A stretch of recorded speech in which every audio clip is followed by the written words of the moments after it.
Hello everyone and welcome back to the workbench. Today I'm going to be making video number 2 in my series of upgrading my M&P pistol. In this video I'm going to be installing the Apex trigger. Now these are the little bags that came in. I don't have the original packaging. I've had the Apex trigger in this thing for a while now, but I made a video on it and I received some feedback, so let me read some of this feedback to you. Folks, we were asking for better lighting. Well, I now have a better lighting setup in here. They wanted better and more camera angles. So not only are you looking at me through the normal camera I usually set up, but I have an additional one here off to the side that's going to capture a slightly different angle. They asked me to show them piece by piece what I'm going to install, what it looks like, and where it goes in the gun. So I'll do that as we go along. I had a lot of questions about the rear sight and the ease of removal. We'll talk about that. And then the weight of the trigger pull kind of before and after. So we're going to go through all that stuff as I install the Apex trigger here. Now, there are a few tools that you're going to need to do this. I've done this a few times now, and I have my tools set out here. So first and foremost, we're going to test the trigger pull weight with this Wheeler trigger pull scale, as it's called. We're going to test that both before and after. You're going to need, for the rear sight, a 1/16 Allen wrench. So that's the size you're going to need for the stock M&P rear sight, is a 1/16 Allen wrench.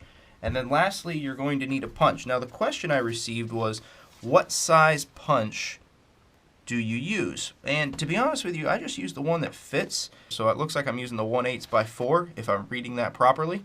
So a 1/8 inch punch. That's what I'm going to be using for the roll pins here.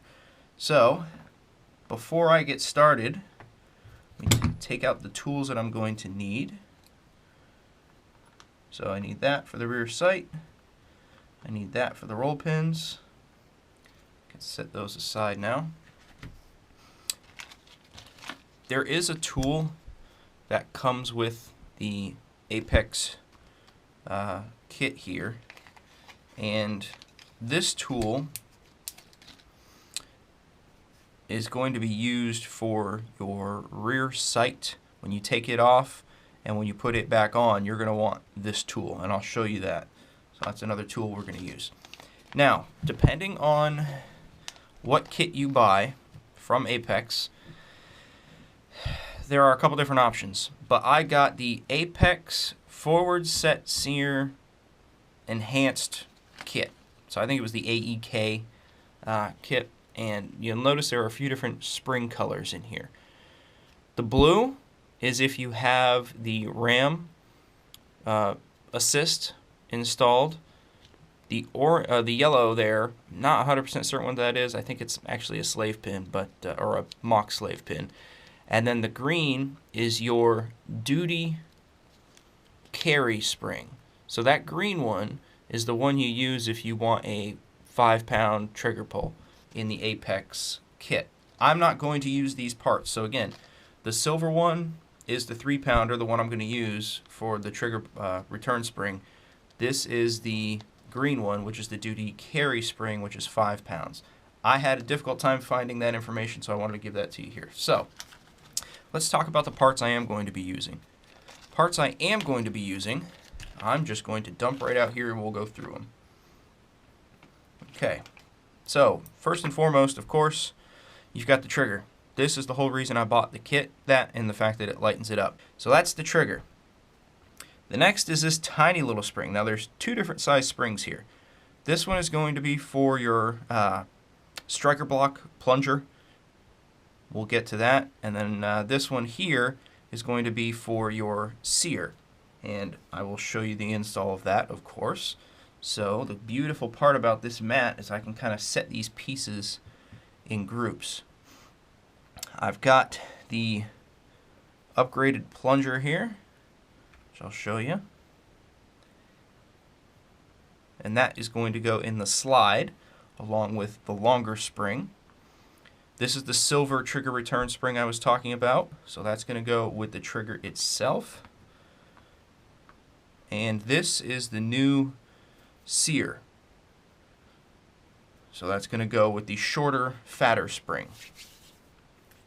That's really it. We're going to use the trigger bar, the existing trigger bar, and all the rest of the internals are going to remain the same. So let's start first and foremost with the slide. So let's disassemble the firearm.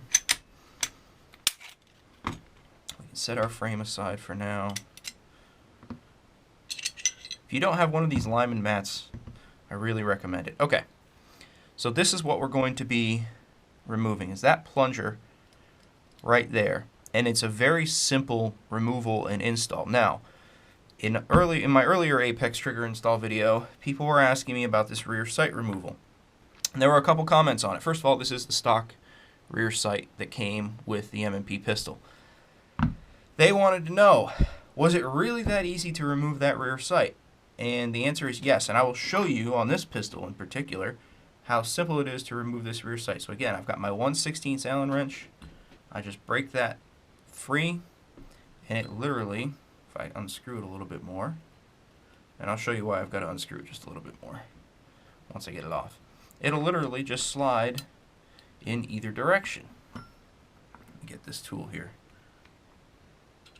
Yep. So it'll slide out either direction. Let me demonstrate that for you. Now, the reason this tool is here, which kind of jumped out at me, I should have gone the other way first. You'll notice what is coming up when I remove this rear sight here. So let me just take that out of the way. You can kind of see what's going on, and I'll try to get a different angle for you here.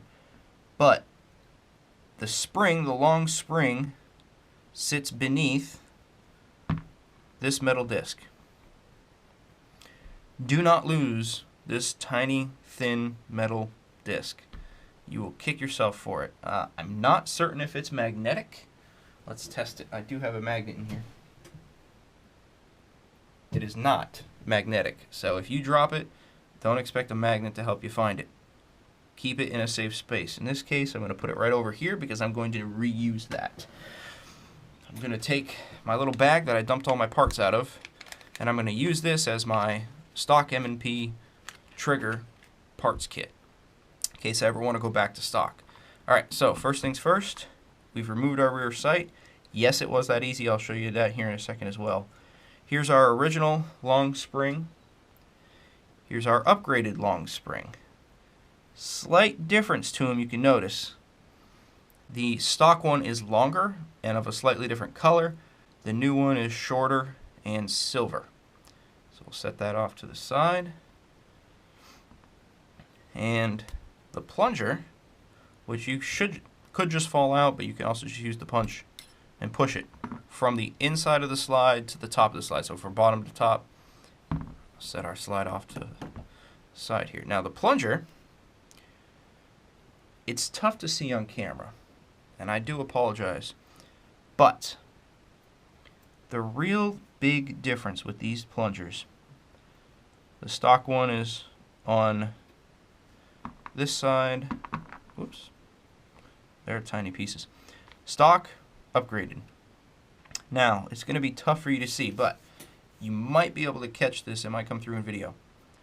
The stock one has a more dull look to it than the new one. The new one has a much more polished look to it. That's going to obviously lead to a smoother trigger pull. Also, it is slightly beveled, and the camera's just not going to do this justice, so you have to take my word on it, and you can compare them when you have your kit out in front of you. The stock one has more squared edges. The M&P one, the Apex one, the upgraded one, has more beveled edges, so it's a rounded. Again, leading itself to a smoother trigger pull. So I also told you I would demonstrate that this rear sight literally just slides whichever way it wants. It came like this. I have not done anything to this. As you can see, I haven't sanded it down. I haven't polished it up. I haven't done the same thing to the slide. So it's that's just how it came to me. Now, I will say this. The first time I took it off, I had to heat the slide up a little bit with a heat gun and persuade it to come out. It uses a little punch, and I just popped the side of it a couple times to break it free. There was some cleaning solution and stuff down in there. You can also use a break-free product. Don't recommend WD-40, but if you have a true, like a penny treading oil, you can use that on here to get that off, but then just make sure you clean it up nicely afterwards. Okay, so let's install our new parts here. So first things first, you're going to want to put your striker block in, and you obviously want the hole for the spring to sit up toward the top, so it's just going to fall in just like that. And then you can flip it over and you can see it coming through the other side. Just like that. Okay, next, that small, or the skinny long spring that we compared, that one's going to just sit right down there in that hole. Just give it a little tap, make sure it's all the way to the bottom. Now, here's where it gets tricky. If you bought the full kit, the Apex kit, it's going to come with this tool. You're going to want this tool. This tool here, you're going to want to slide in from the opposite side. So you notice how I did that. I'm not coming in from the same side as I'm working on. I'm coming in from the opposite side. Also, this is tapered, which hopefully comes through on camera. So obviously, it's only going to go in one way. You can't put it in that way. You're going to slide it in like that. You're going to get your little metal disc that hopefully you haven't lost yet. And you're going to want to set it down on top of this spring. And what you're going to do is you're going to compress this and then slide this tool over the top to hold it all in place. The key, the trick, the thing you got to focus on. Do not, if you're familiar with an AR platform, you'll know about this if you put the the pistol grip on. You don't want to bend that spring when you put your pistol grip on your AR. Similarly, you do not want to bend this spring while you're compressing it with this metal disc. So just make sure you're centered, and you can use a 1/16 Allen wrench for this to help, but you just want to compress it and then slide your tool over the top. And all I'm doing, you can see how far I slid it. I only slid it that far just to capture it so it doesn't fall off. Not touching the slide, not moving the slide around, because then you can start losing parts. Next, I'm going to take my rear sight, and from the side that I'm working on, this is why we started on that side, because now when we put our rear sight on, we're going to capture that thing right away. So I'm just going to make sure that I've captured that disc, and I'm just going to slide my rear sight on, pushing out that tool. Just like that. Get a rough center, or if you remember exactly where it was, so you don't have to go through and readjust your sights out at the range, then just set your set screw down. You can use Loctite on this, blue or red. Just know that if you use red, you're going to have to use heat to remove it after. So I recommend blue personally, but use whatever you'd like. Snug it. Do not over tighten that set screw. You will be kicking yourself later because you'll strip it out and then you'll have to take it to a gunsmith to get it removed. So snug it, but do not over tighten that. And there you go. Then you can test for function. All I'm going to do is grab my punch here.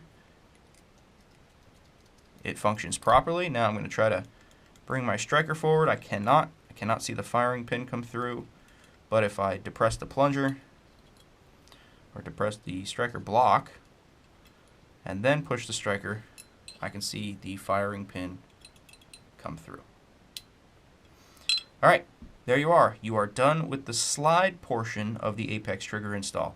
Really and truly, this is the easy stuff. The harder stuff we're about to get to. So we'll set this aside. Now we're going to work with the frame. Now, to install this trigger, you've got to completely disassemble this frame. It's not difficult. Really and truly, it's 2 pins plus the trigger pin here, which holds your trigger return spring. This pin, when you put it back in, is going to be the hardest part of this whole installation. Putting that pin back in while capturing the trigger return spring is the hardest part. So, you'll notice it only pushes through one way. We'll get to that. First things first, I'm just going to disassemble this gun a little further. So I'm just going to take my takedown lever out. All I did to do that was twist it forward. So normally it sits like this. You twist it here for takedown. I just continued to turn it around, and then it kind of pops free. You can bring it back to neutral, tip it up, and it pulls right out. Set that aside. So let's start pushing some pins. Again, I believe I already said the side. I think it was an 1/8 inch punch. And I'm going to use just a standard hammer. Now, let me say this before I get going punching this out, which I'm going to speed up, by the way. You can get from, I believe it's Brownells, you can get the little red block that you can put this pistol frame into, and it helps tremendously. If you've got the money and you want to buy it, absolutely recommend it. It's a great purchase. That said, if you don't have the money, you want to try it, can I do it without it? Yes. I do not own one. I have installed this trigger and taken it out, and now I'm going to install it again all without that block, and there's no ill side effects. You just need to know what you're doing and be careful. So let's go ahead and get to punching. Again, I will speed this up so you don't have to sit here and watch the camera shake too much. It doesn't matter which one you start with. They both have to be punched out. Doesn't matter which way you punch it. You can punch it from either direction. For the roll pins, this pin is directional, and we'll get to that as well. So.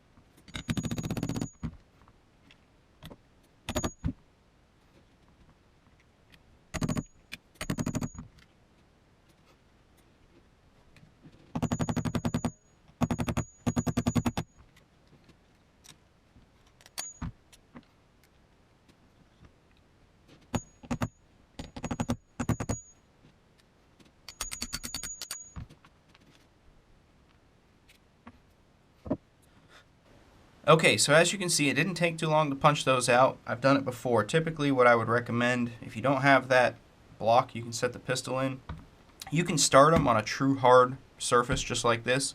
Just know that eventually they're going to start hitting underneath. So what I did is, if this is, we'll pretend this is my workbench and this is obviously the edge of my workbench, I just set it so that the punch hole was off the edge of the workbench. I pressed hard here so it wasn't going to move around, and I just drove it out. Then, as you saw, I finished up here so it could land on my mat and not somewhere on the floor, and then I twisted around and did the same thing here. Again, finishing the punch up here on the workbench so I don't lose these. Now, I have set them in order, front, back. I don't know that that matters, but I like to do that. Okay, so now we're nearly set to start taking everything out of this pistol.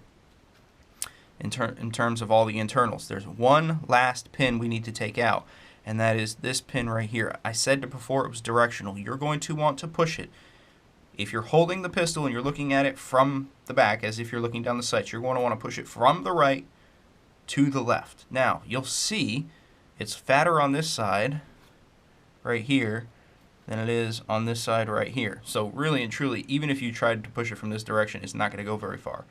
This one you do not need a hammer for. This will just push right out. Just like that. You can see this started to come up. So now we're going to slowly remove these parts, and I'm going to set them in order in which they go back. So first part I'm going to take out is this one. Now, I want to show you one thing here, and I don't know how well this is going to come through. I'm going to do my best. There's this tiny little, I'll tell you what, I'll take it out. Tiny little piece. Doesn't look like much in my hand. If you lose this, this will not stay in the gun. Your takedown lever will not stay in the gun if you lose this tiny little piece. It's a retention piece. It fits specifically into your front trigger assembly here. Show you. Only fits in one way, just like that. That's it. But if you lose it, again, your takedown lever will not stay. So that's our first part to come out. I'm going to set it to the side on its side so I don't lose that piece. Next, our slide stop is going to come out. As you can see, we'll take the slide stop out, and again we're going to set that to the side. Next will be the trigger and trigger bar, and let me do that for you again so the other angle gets it. The trigger and trigger bar just slide right out like that. We're going to set that to the side. Then the rear sear assembly comes out. Now this one you might need to leverage. So all I'm going to do is I'm going to use my same punch. And I'm just going to try to get behind it here and slowly pry it up like that. Because as it sits in, it doesn't sit straight down in there. It kind of works its way back and in. So it's going to come out the same way. You can also use your ejector here as an assistance to get this out. And I apologize for the bad angles and the fact that I'm blocking the light, but I'm just trying to get this thing out here. There we go. Now, when this comes out, there's a couple pieces you're not going to want to lose. First and foremost is your ejector. Do not lose your ejector. It just sits in here, just like this. Don't lose this piece. So I'm going to set that aside because it always seems to fall off anyway. Next, you're not going to want to lose any of the internals, which we're going to have to take out. And I'll tell you what, let's do the sear assembly first. So as you can see, I've got it completely disassembled with the exception of the magazine release. Completely disassembled M&P pistol frame. This is the serialized part. This is the part that's considered a handgun. So we'll set that to the side. Now, in here, in this sear assembly, is a tiny little pin that we've got to push out. It just pushes out. There's no real tension on it. The only tension comes from the spring that's holding the sear in place. We're just going to push that out. Do not lose the pin. That's why I work with the mat. And I'll show you. I'm just going to use my 1/16 Allen wrench for this part.